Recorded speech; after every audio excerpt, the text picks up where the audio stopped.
Madame, Monsieur, bonjour, bienvenue à tous. Voici les titres de votre journal. Signature de l'accord d'établissement de la zone de libre-échange continentale après ouverture des travaux du sommet extraordinaire de l'Union africaine, auquel le Premier ministre Ahmadou Yahya y prend part en sa qualité de représentant du président de la République Abdelaziz Bouteflika.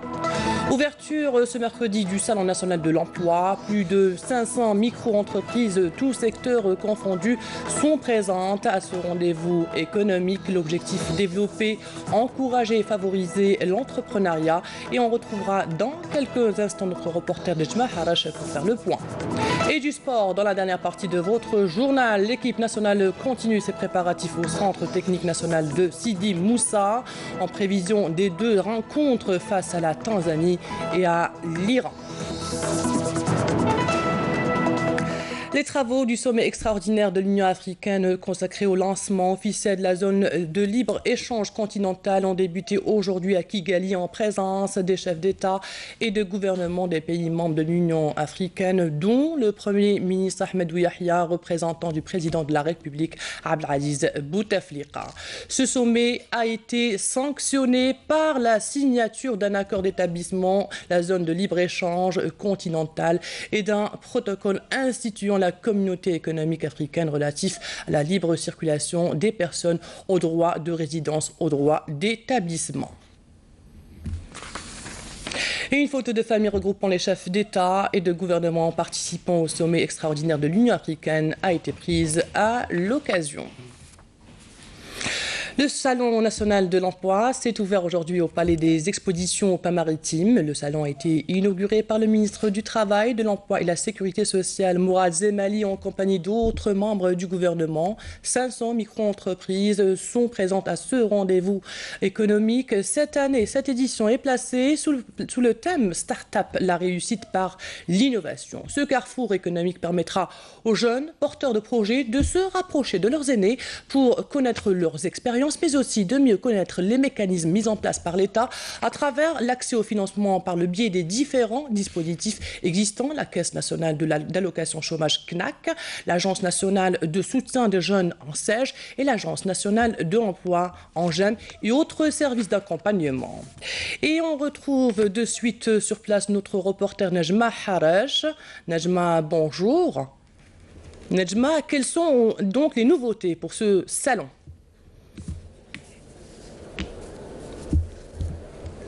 Nejma, vous m'entendez?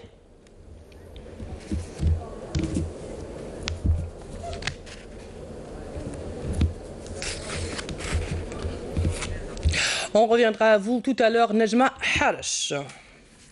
Allez-y, Nejma. Fela, à l'instant, il y a quelques minutes, Oui, je vous entends, Est-ce que vous êtes là, Fela?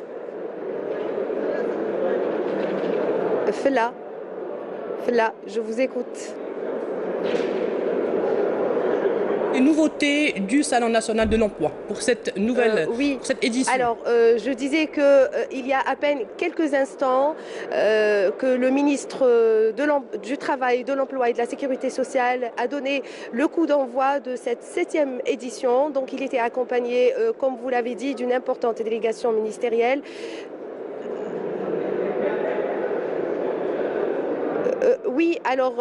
La nouveauté, c'est que cette année, il y a beaucoup d'exposants de jeunes entrepreneurs qui sont issus de l'immigration, qui sont venus exposer leur savoir-faire, qui ont créé des entreprises grâce aux différents dispositifs mis en place par l'État.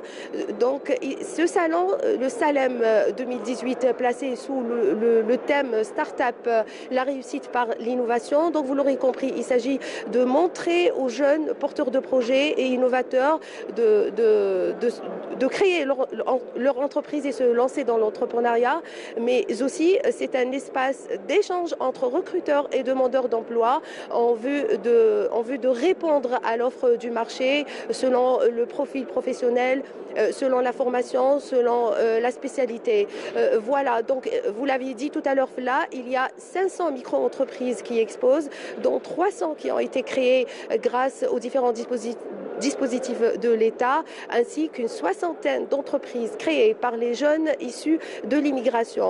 Donc le Salem 2018, qui se tient sous le haut patronage du président de la République, Abdelaziz Bouteflika, est ouvert jusqu'au 27 mars prochain. Donc avis à tous les jeunes qui sont intéressés, qui sont à la recherche d'un emploi. Donc ça concerne les étudiants qui cherchent un stage de formation, ou bien même les professionnels qui veulent enrichir davantage leurs connaissances, ou tout simplement des étudiants ou des futurs diplômés. Voilà ce qu'on peut dire aujourd'hui là à propos de ce salon. Merci à vous, Nejma Harash. Je rappelle que vous étiez en direct depuis la SAFEX où se tient le Salon national de l'emploi. Encourager la jeunesse féminine à se lancer dans l'entrepreneuriat et l'impliquer davantage dans le monde économique est l'un des objectifs des pouvoirs publics. Partons de suite à Béchar, où elles sont nombreuses à avoir bénéficié de microcrédits, ce qui leur a permis de réaliser leurs projets dans différents domaines d'activité. Naïma Haouch. Marwa a bravé la maladie. Elle a pu, grâce à sa volonté, se faire une place et concrétiser son rêve. S'appuyant sur le dispositif de soutien de l'État, Marwa confectionne désormais avec minutie des tenues traditionnelles. Elle ambitionne même à ouvrir son propre commerce. مهما كان مريضة وكل شيء بصح ما بغياش نقعد مريضة. Je ne veux pas être malade, je veux oublier ma maladie. Je souhaite que les autorités locales m'aident à obtenir un local afin de montrer ce que je fais. Zana est un autre exemple édifiant. Grâce au microcrédit, elle a pu concrétiser son projet de couture. C'est une chance inestimable. Je conseille à celles qui hésitent encore de se rapprocher des organismes chargés de cela. C'est l'État qui nous aide. Près de 600 postes d'emploi ont ainsi été créés en 2017 grâce au dispositif d'aide de l'État. En plus de financement des projets, les bénéficiaires sont orientés, formés et accompagnés tout au long de la création du projet. En 2017, nous avons financé 398 projets, 5 concernaient l'équipement, les autres concernaient l'achat des matières premières. Il y a aussi des aides octroyées à d'anciens détenus au nombre de 29 et 29 autres dossiers concernent les gardes communaux. بشراء المواد الأولية فئة المحبوسين المفرج عنهم حيث تم تمويل حوالي 29 ملف وكذلك هناك 29 ملف ممول بالنسبة للحرس البلدي. Des mesures de facilitation à même de garantir et d'agrandir le champ d'action des jeunes dans différents domaines comme l'agriculture ou encore la pêche sont mises à la disposition de cette frange de la société. Encourager et favoriser l'entrepreneuriat pour la création d'emplois à travers l'accès au financement par le biais de différents dispositifs existants sont le fer de lance des autorités compétentes. Un des mécanismes mis en place par l'État, l'ANSEJ, l'Agence nationale de soutien des jeunes. Cette formule a permis la création de plusieurs micro-entreprises. C'est le cas de Nabila qui s'est lancée dans la restauration depuis 2012. Elle y va doucement mais sûrement, comme le souligne Nesrine Ben Saidi. Comme beaucoup de jeunes, Nabila vient de voir son rêve se réaliser, celui de monter sa propre affaire en restauration. Après avoir bénéficié d'un crédit ANSEJ en 2012, elle a pu ouvrir son propre restaurant et même créer des postes d'emploi. J'ai fourni beaucoup d'efforts et j'ai travaillé très dur pour gagner la confiance de mes clients à Tipaza et même sur Alger. J'ai réussi à me faire un nom et ouvrir mon propre restaurant. Je travaille beaucoup avec les entreprises. On me sollicite pour les dîners d'affaires et les réceptions. Notre entreprise fournit plus de 300 repas jour. Avec son équipe, Nabila compte agrandir son affaire et pourquoi pas ouvrir sa propre chaîne de restauration à travers tout le territoire national. Mon restaurant marche très bien, j'ai beaucoup de clients. Mais je ne veux pas m'arrêter là, je compte agrandir mon affaire et pourquoi pas créer ma propre industrie hôtelière.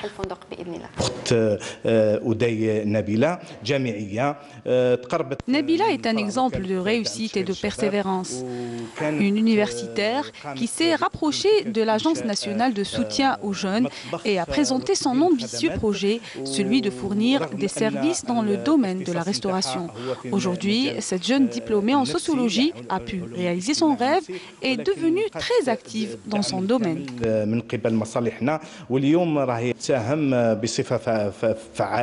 Ce sont 10 700 entreprises nées du dispositif Ensej, offrant différents services dans la wilaya de Tipaza. Un mécanisme qui a permis à l'aboutissement de plusieurs projets ambitieux et fructueux.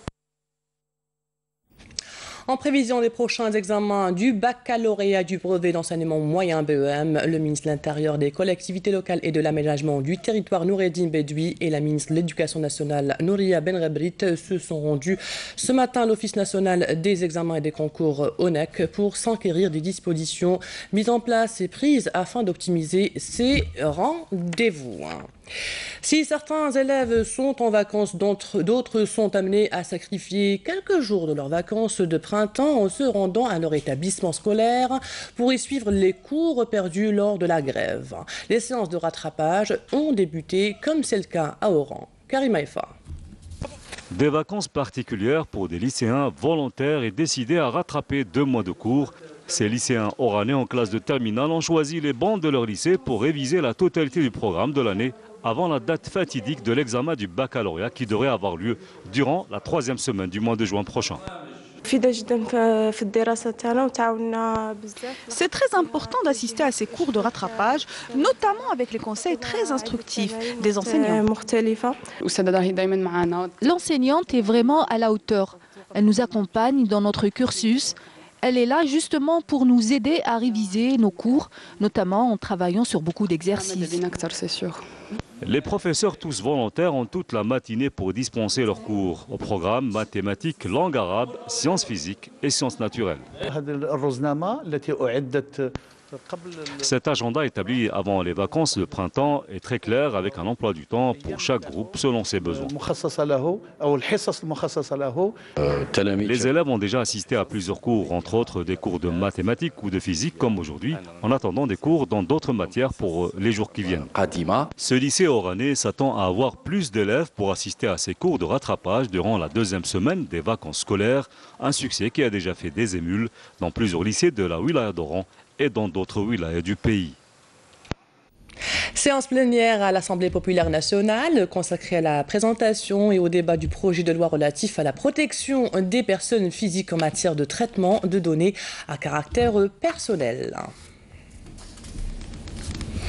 Dans le cadre de la célébration de la Journée internationale des forêts, placée cette année sous le thème « Forêt au service des villes durables », la ministre de l'Environnement et des Énergies renouvelables, Fatima Zohra Zerouati, a procédé hier au lancement d'une campagne d'implantation de 2600 plants au niveau de la cité 10 000 logements de Sidi Abdallah à Alger, comme nous le dit Hassiba Abdallah.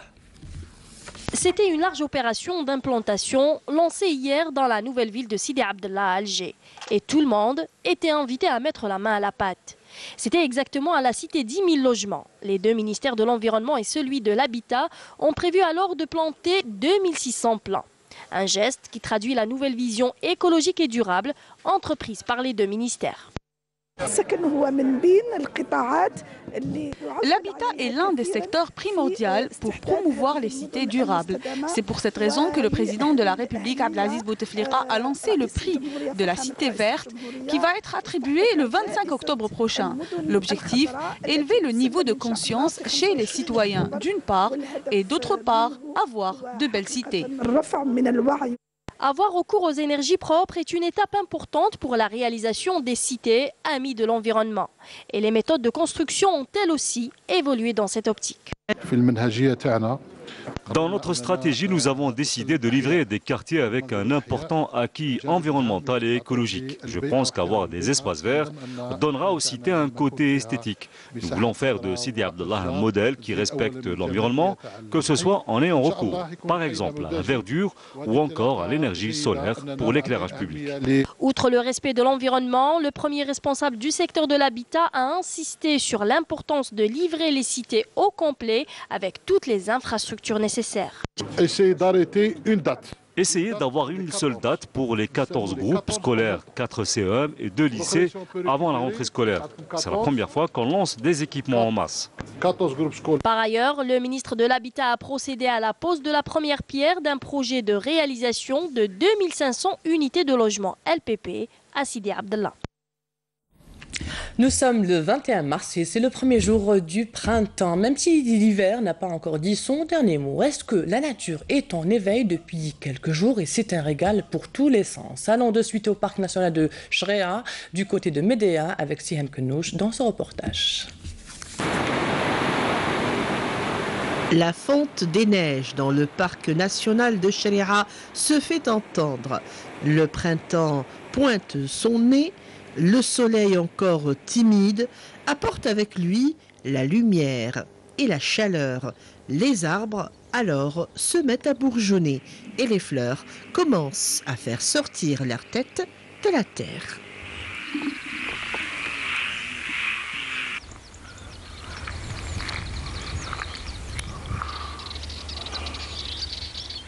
Donc cette région est connue par ses sites naturels remarquables, notamment Ruisseau des Singes, les cascades de la Chefa, le lac de Temesguida. Donc cette région-là s'appelle Sidi Rabah aussi.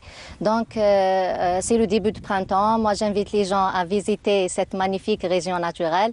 En parallèle, je veux laisser un message aux visiteurs pour contribuer à protéger ces magnifiques patrimoines naturels. De ne pas laisser les déchets, de ne pas brûler les arbres en utilisant le barbecue. L'air est pur, chargé de belles senteurs. L'odeur de la lavande flotte dans les airs. Et des abeilles ont choisi un bel arbre pour butiner, de l'aubépine, communément appelée papachina. On a plus de 200 plantes médicinales au niveau du parc national de Chréa, notamment le lentisque, le romarin et la lavande. Le printemps s'annonce beau, une eau limpide, une nature majestueuse qui ne demande qu'à être écoutée et respectée. C'est magnifique. Espoir et désespoir, des moments de joie et d'autres d'amertume, des tranches de vie à travers des témoignages émouvants de femmes de générations différentes, un travail de 2 jeunes de la région de Ain el-Hammam, un hommage aux femmes que nous présente Abdelmajid Belkacsi. Cela se passe dans les montagnes de Kabylie du côté de Ain el-Hammam. 2 jeunes gens de la commune, Monia et Chérif, de 2 associations différentes, ont voulu rendre hommage aux femmes des villages en recueillant leurs témoignages sur leur vécu. Ils ont choisi des femmes qui ont vécu 2 périodes avant et après l'indépendance de l'Algérie. Elles se sont livrées à nos 2 reporters d'un jour pour nous raconter un quotidien difficile. Beaucoup parmi elles avaient élevé seules leurs enfants à cause d'un mari décédé ou d'un mari parti à l'étranger. On a pensé à faire comment rendre hommage aux femmes, à nos mamans, bien sûr, à nos grands-mères. Donc le seul moyen qu'on a pu trouver, c'est de leur rendre hommage de cette manière, de leur faire un témoignage de leur vécu, de leurs histoires et de nous parler. Et de ça, on est allé bien sûr sur le terrain, moi et mon ami Chérif. Automatiquement, la chose a changé parce que les femmes, à l'époque, ils ne peuvent pas aller à l'école, ils ne peuvent pas passer leur message. C'est juste le champ, aller au champ, cultiver, faire le ménage à la maison. Une émotion, je ne peux pas dire l'émotion. De l'émotion certainement, des femmes adultes depuis toujours. Très tôt avant l'adolescence, les femmes devenaient déjà adultes, surtout avec les mariages précoces. On marie les filles dès l'âge de 12 ans, à peine pubères. Les femmes rencontrées au village nous racontent.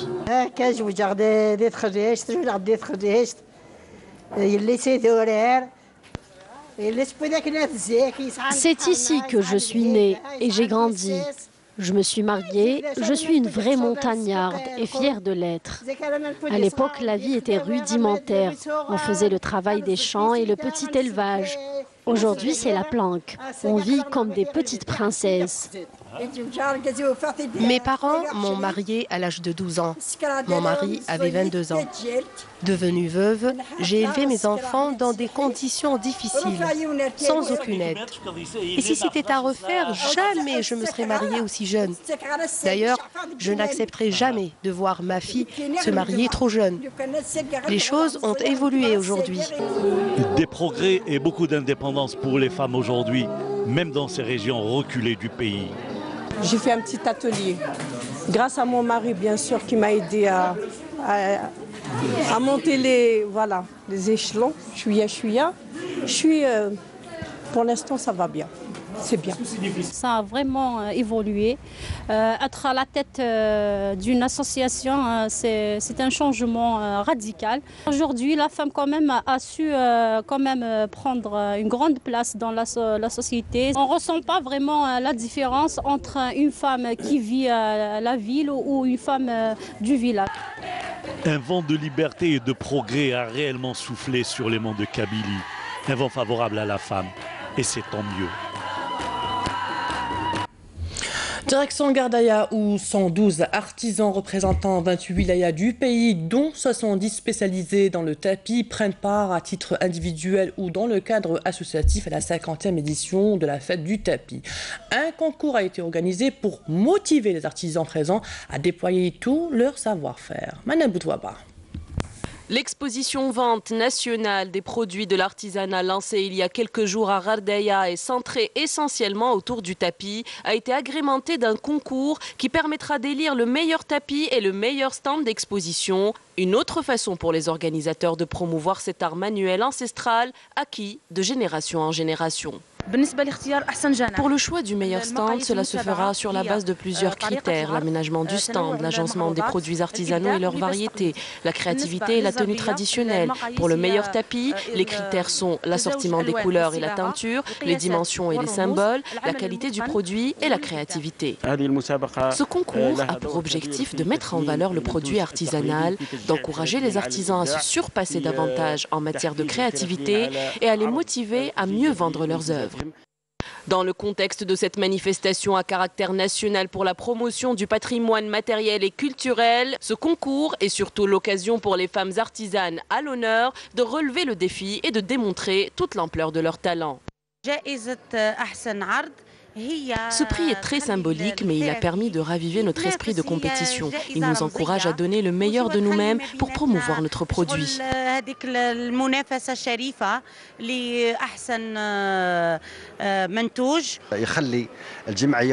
Les femmes artisanes qui font partie de notre association sont motivées grâce à ce concours pour déployer leur savoir-faire et montrer ce qu'elles savent faire.